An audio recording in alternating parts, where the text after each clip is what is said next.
Roman numeral 7. This is Jesus Christ, the God-man. So now we're looking at how Jesus can be both God and man, and how does the human and divine react and relate to each other. How are they different? How are they separate? But yet he's just one person. And so what happened was there were attacks upon either the deity of Christ or the humanity of Christ early in the early church. And they were given, like we say, Jehovah's Witness or Mormons, these were given cult names.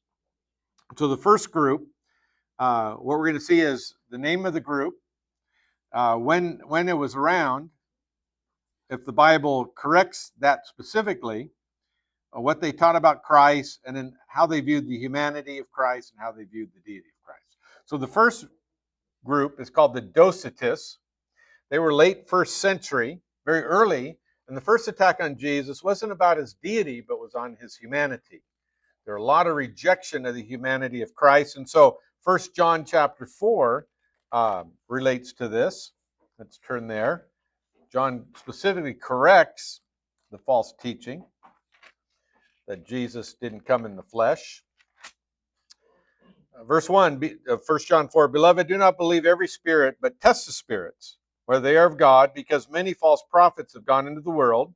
By this you know the Spirit of God. Every spirit that confesses that Jesus Christ has come in the flesh is of God, and every spirit that does not confess that Jesus Christ has come in the flesh is not of God.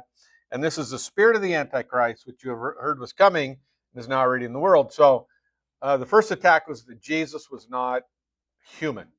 He didn't have a real human body, didn't come in the flesh. And that is because the spiritual religions of that day, they made a strong contrast between the spirit and that which is physical. They said anything physical, God wouldn't have anything to do with, because that was like worthless.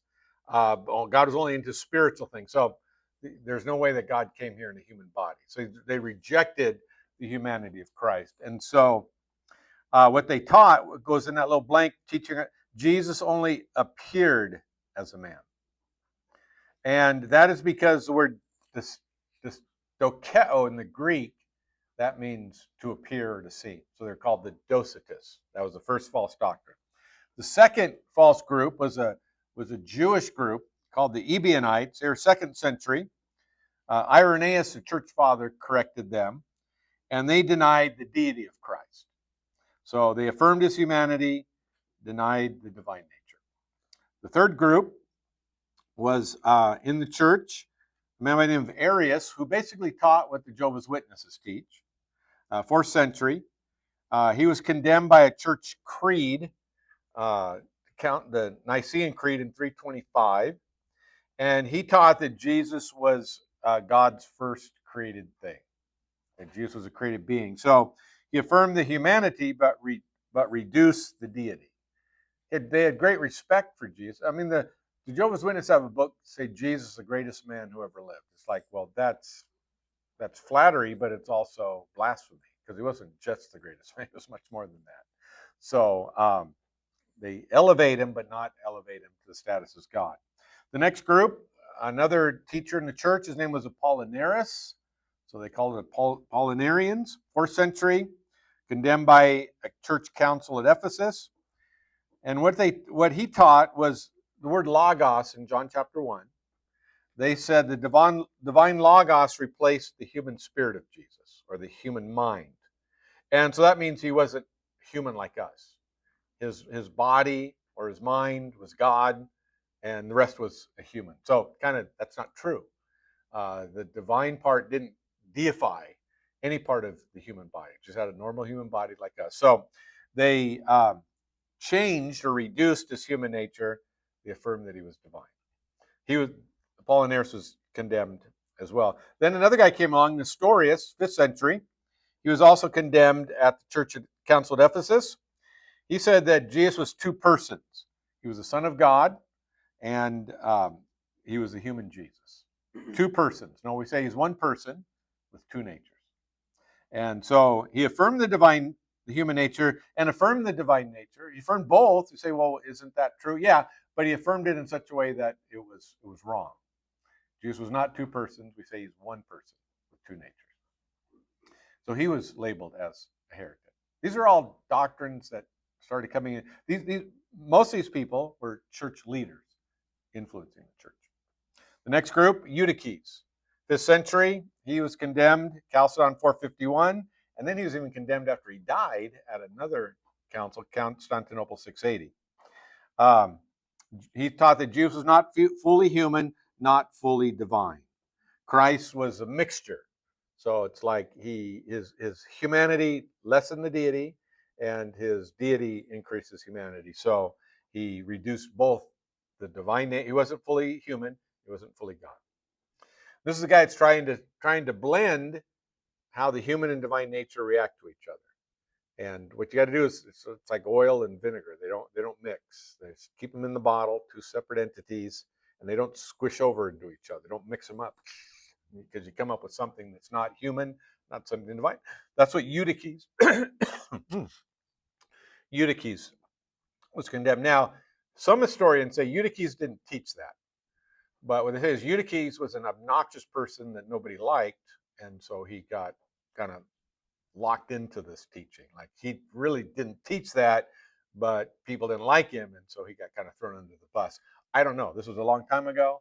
Wasn't around at that time, so I'm not sure. But historically, his teaching is Eutychianism, named after him. Excuse me. Yeah, please.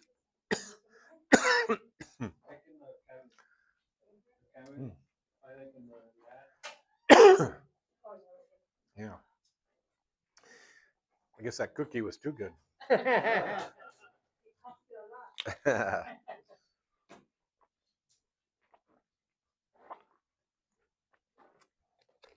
Okay. So the Orthodox teaching, which is the Christian teaching, is from the beginning of the Bible. And then it was defined, detailed out, which I'm going to have us read in the Creed at Chalcedon in 451. So what happened was we had a debate like Acts 15 over, was Jesus God or was he created by God? That was in 325. Arius, he taught that Jesus was a created being, so they had to get together. They wrote a creed defending the deity of Christ and kicked out all the Arians. That's what Jehovah's Witnesses teach. But this issue kept coming up, all these other guys, so they said, let's write a creed that just like knocks it out of the park. This is what we agree with, so that anyone that teaches anything else, we could, so no, this is a standard. If you don't agree to the standard, then you're false. So I was raised, as I said, Catholic. We quoted the Apostles' Creed every Sunday, I imagine. And so when I became a Christian, it's like, that's really, I don't want to do that. And I still don't to this day. But in studying the creeds and studying, these guys were like the apologists of the church, saying we got to keep these cults out. Our doctrine keeps getting attacked. So they wrote a doctrinal statement to say, hey, this is what we believe. That part I could appreciate. Doesn't mean I want to quote it every Sunday or once a month or even once a year, but I respect the defense of the gospel. These guys were serious about the gospel, saying we can't have this year after year of false teaching coming in. So think about it. Let's say you have to write a doctrinal statement today that would exclude all false teachers and just what we believe. It'd be like 15 pages. They put this down into a paragraph. So we got to commend them for the way they did it. Again, I'm not saying we should quote these things, but we could have some respect for our brothers who really labored to get the truth out. And so they came up with the phrase, perfect humanity, perfect in deity. And Christ is one person. Basically, they said he's one person with two natures. And that's been the Orthodox position. I think it's found in the Bible and then spelled out by the church. So there were two creeds that I think really specialized in this. The first one is the Nicene Creed, focusing on the deity of Christ. That's because Arius came in and said Jesus is like the Father. He's similar to the Father. And the church was saying, no, he's not similar to the Father in relation to his deity. He's exactly like the Father. And so when they were putting the creed together, it's like the one that they finalized. It wasn't like it was one draft, we all agree. Because what happened was is there was a creed that was put forth that was just using Bible terms. And obviously, like, yeah, let's just use the Bible terms. The problem is these cultists, these false teachers, were reading their own meaning into these Bible terms and say, yeah, we could sign that. But they also knew, no, they're not agreeing with us, but they're agreeing with that term.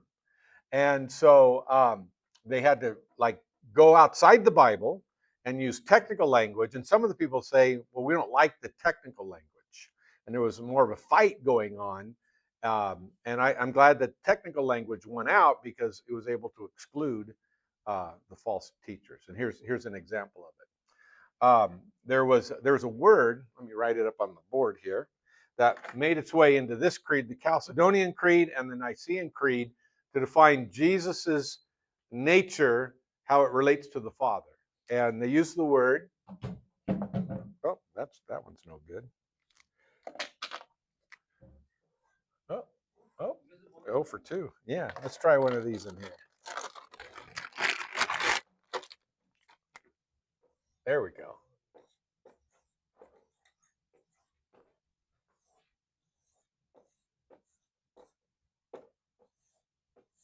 Okay, the word homo is same, ousios is the word being. And so they said Jesus is the same being in relationship to the Father as his deity. Chalcedonian Creed says he's the same being in essence to us in our humanity, yet without sin. So he's exactly like us in our humanity. He's exactly like the Father in deity. Originally, though, the Arian group wanted to add one letter, a Greek letter, right here, and say he's homoiousios. That's the Greek letter iota. It's like our letter I. And it was some people were arguing over, like, what's the difference? You're arguing over a letter, homoiousios or homos. What's the difference? Don't be so detailed. Just kiss and make up and agree. But what happened is the Arians could agree that Jesus was homoiousios, similar, like. You add that letter, and it changes this whole word. This means exactly alike without the iota. This means similar. Now, I could say, yeah, Jesus is similar to the Father. I'm saying that, but I mean exactly similar. They wanted to say he's like the Father, and they could sign that creed, and then it was just a big chaos. But Athanasius fought and said, no, we have to use this word, homoousios, because that would exclude all these Arians, because we're not saying the same thing. And so they argued over technicalities that are extremely important. And I remember years ago, a guy at Calvary out at Marietta, a buddy of mine, he said, hey, Brian, I want you to come out and do a church history, like one night. And you pick the topic you want to go over. And so I picked this topic about the deity of Christ. And he says, come up with a question for people. And so I said, well, what one letter in church history makes a difference between eternal salvation and eternal damnation? And I was able to teach you was this letter right here. You know, you ever hear the phrase, I don't care one iota? Well, we say, well, you better, because this makes a difference between salvation and false salvation. And so some of the stuff is technical. I like technical stuff. I told you I'm a word nerd. I like to get into words and exact meanings because then it expresses. And this was one that the nerds of the past fought over. And I'm glad they did not have that letter there because it makes a difference between us and the Jehovah's Witnesses. And so it's found in the Nicene Creed and it's found in the Chalcedonian Creed. I'm going to point it out where it's in the Chalcedonian Creed to show you where it falls. So here's where they tried to summarize. After all these false teachings about Jesus, his humanity, his deity, let's write it out. So it says, following the Holy Fathers, we all with one consent teach and profess one and the same Son, our Lord Jesus Christ, the same perfect deity, so full deity, and the same perfect in humanity. That was their statement. Perfect in deity, perfect humanity. Truly God, and the same truly human. That means really, completely. Of perfect humanity. Truly God and truly man, of reasonable soul and body. That means that his body didn't appear like the Docetists said. No, it was flesh and blood, physical. And here's the word homos, of the same substance with the Father. That means in relationship to the Father, he has the exact same nature as to his divinity. So Jesus isn't similar to God. He's exactly the same. And of the same substance, that's our word homoousios again, with us as to our humanity. He's exactly like you in your humanity. In all things, like us, except sin. So he's exactly like us, except for he was without sin. And what I've tried to tell people is being a sinner doesn't make you human. It just makes you a bad one. Jesus was fully human. We're human like him. We just have the additional sin part. But Adam didn't have sin. He wasn't born with a sin nature. So Jesus is exactly like us in our humanity. And so that's what the church fought to preserve. You say that he's fully God, fully man, exactly like the Father, in relation to deity, exactly like us in relation to our humanity, yet without sin. And I think that's sufficient. But what people do, they start blending the human and divine nature. Like the divine nature bleeds over, makes Jesus like a superhero conqueror. And then, or they put his humanity and it limits the divine nature. God's nature can't change. It can't be diminished. It can't be increased. God says, I never change. I'm the same yesterday, today, and forever. So you can't have the humanity somehow suppressing any divine powers. That divine nature was full all the time. It was never changed. It was the same as when he was in heaven, came here. It was just veiled in that body, which is like a divine mystery. I don't know how the glory of God could be veiled in a human body, but it was. I'll just have to take that by faith because God's God and he can do things that I don't understand. But don't limit his humanity. I mean, don't limit his deity in any way. So I've just simply decided when I read the Bible, it says Jesus got hungry. Well, God doesn't get hungry. Jesus slept. God didn't sleep. And when he says, I don't know when I'm coming back, only the Father, that's his human brain saying that. Other things that were supernatural, that's probably the divine nature, coming through and impacting whatever was taking place. And so people don't often think through these things, but there you have it. All right, the next section is the relationship between the two natures. And we're going to look at the Lutheran view and the Reformed view. And this is primarily in relationship to what about after Jesus rose from the dead? Does Jesus still have a human nature that is like ours, yet in a glorified state, or does the divine nature kind of flow into his human nature now? And the Lutheran viewpoint is that the divine nature is now melded with the human nature. And for a fancy word, the word ubiquity. Ubiquity means like all over the place. And so that means that Christ's body, his physical body, could be everywhere, like because he's divine. God's omnipresent. And so they say now Jesus' body is omnipresent. And the reason they say that is because they believe that Christ is physically present in the communion service. And so it doesn't, not like Catholic, the elements don't turn into the body of Christ. They say the body is there in, with, and upon the elements. So that's happening all over the world. So he's all over the world at once. So they believe that when he went to heaven, the divine nature got absorbed into the human nature. The Reformed view is no, they stay separate. His human nature, his human body is still limited. His human nature is still a human nature, and the divine nature is the divine nature. And I take more of the second viewpoint because I don't think you just don't want God changing in any way, now or in the future. He's the same today, yesterday, and forever. And so then, lastly, we have the cultists. Some of these groups are like really old, and you may not have heard of them.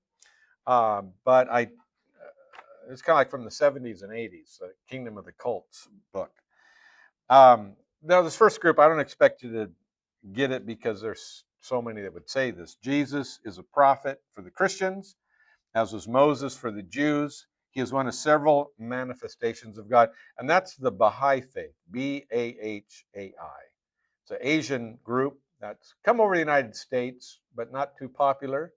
The last I heard of the Baha'i Faith was I was driving down the freeway. It said this area cleaned by the Baha'i temple of some city. not too common here. The next one, the highest human ever to convey the divine idea. That's Christian Science. Christian Science. Mary Baker Eddy was the founder of that. And I like what Walter Martin said. It's neither Christian nor scientific. It's bad, really bad theology.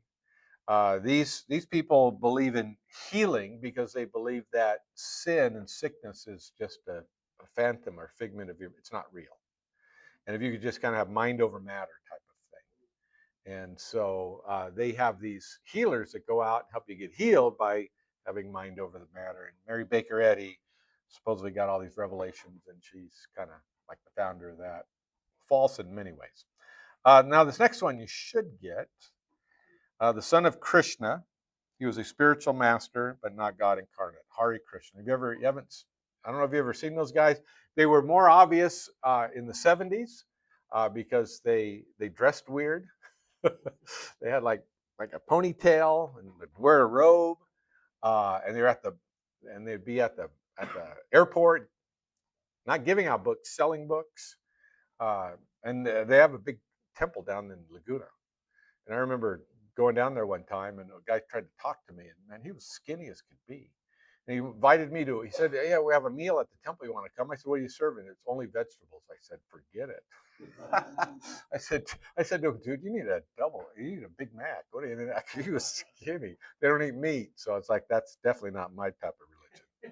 Just that enough was enough to cancel it. But it's Eastern. A lot of these were Eastern mystical religions. The next one. We've studied Jehovah's Witness, the first of God's creation, considered to be the archangel Michael. That's interesting that they believe he's Michael, because the word Michael means who is like God. So they believe that Michael is Jesus, which is a strange idea. But he's not considered in any way to be equal with God the Father. He was only a perfect man. Next one, the Mormonism. In his pre-existent state, he became a god through his obedience and devotion. He was conceived in the flesh by sexual relations between the Virgin Mary and Elohim, a resurrected and glorified Father. Now that's messed up. When they come to your house, they don't tell you all that stuff. But they believe that God was once a man on his own planet. He evolved to the point of being a god, and that's the goal, possibility for the Mormons. And so that's why they're married in the temple. They believe their marriage is for eternity. And if the goal is so you could have your own planet, you could populate that planet with babies. So as a woman, you got to be pregnant, making babies for eternity. That's I don't know why any woman wanted to be a part of that church. That's the highest form. And they used to teach that Adam was once God. Adam was God. And I was like, that's real confusing.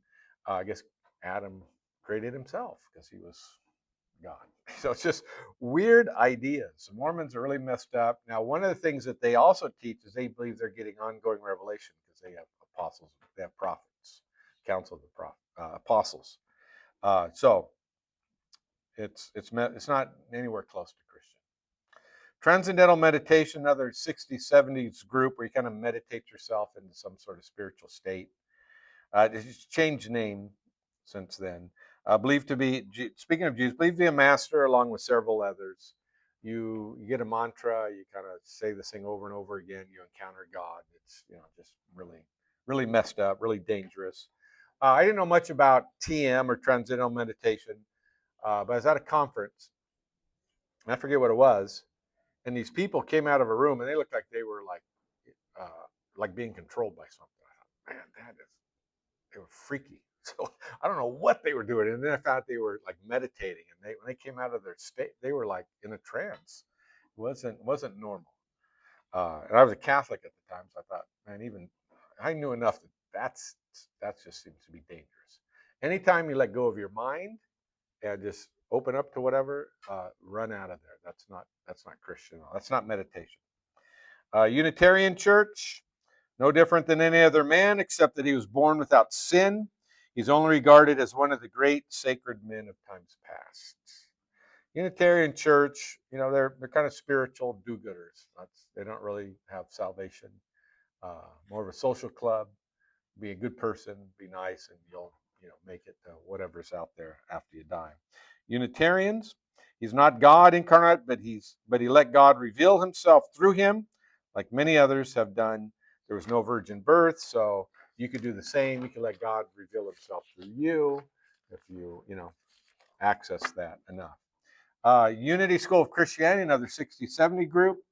The only individual has fully expressed the Christ-like perfection which we all have the ability to reach. So Jesus is just a pattern for us so we could be godlike like he was. Way International, a man who had no prior existence before he was conceived by an act of God the Father, creating sperm in the womb of the Virgin Mary. Jesus was the Son of God, not God the Son nor God himself. So literally the Son. So there's all kinds of views. I mean, the list could just go on and on and on and on who people say Jesus is. Obviously, it's important who we teach who Christ is. Well, we got through deity, we got through humanity. I